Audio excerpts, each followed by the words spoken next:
Assalamualaikum warahmatullahi wabarakatuh dan salam sejahtera. Hari ini kita akan belajar tentang topik luas. Hafiz ingin membuat alas meja berbentuk segi empat tepat untuk ibunya.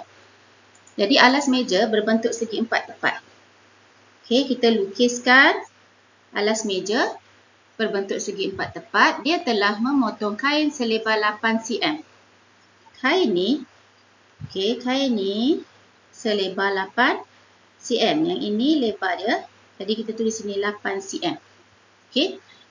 Jika luas alas meja yang diperlukan ialah 72 cm persegi.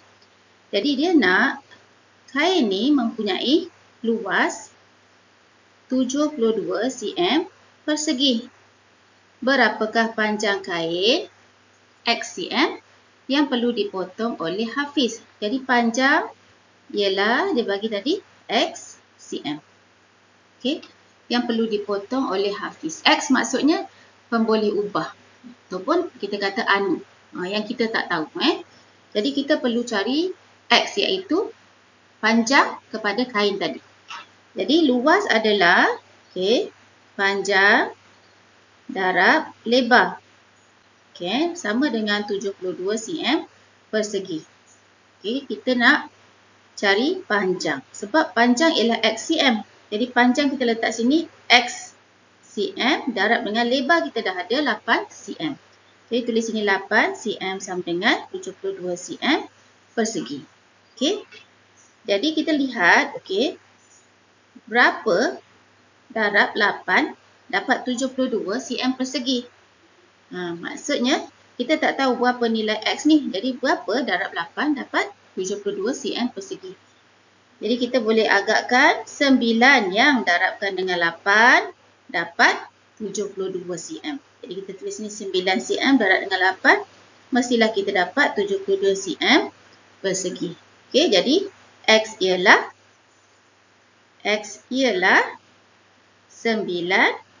cm. Di sini X ialah 9 cm. Ini jawapan untuk cara yang pertama. Satu lagi cara iaitu kita tulis semula X cm darab dengan 8 cm sama dengan 72 cm persegi.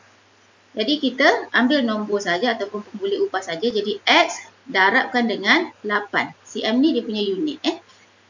Sama dengan 72. Ini matematik dia. Jadi X darab 8 sama dengan 72. Jadi kita nak nilai X saja. Jadi kita letakkan X dekat sini sama dengan 8 ni darab 8 kita gerakkan ke sebelah kanan melepasi sama dengan ni. Jadi daripada darab ia jadi bahagi. Jadi 72 bahagi dengan 8. Jadi X sama dengan 72 bahagi 8 kita dapat 9. 9. Jadi X ialah 9 cm. Jadi setakat itu saja jawapannya. Senang Sekian, terima kasih.